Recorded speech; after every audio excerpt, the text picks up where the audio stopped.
أقرئك فلا تنسى إلا ما شاء الله، إنه يعلم الجهر وما يخفى، ونيسرك لليسرى. فذكر إن نفعت الذكرى، سيذكر من يخشى، ويتجنبها الأشقى الذي يصلى النار الكبرى، ثم لا يموت فيها ولا يحيا.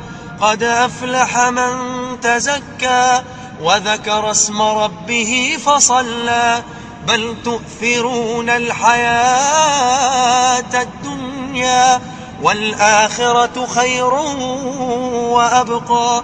إن هذا لفي الصحف الأولى، صحف إبراهيم وموسى.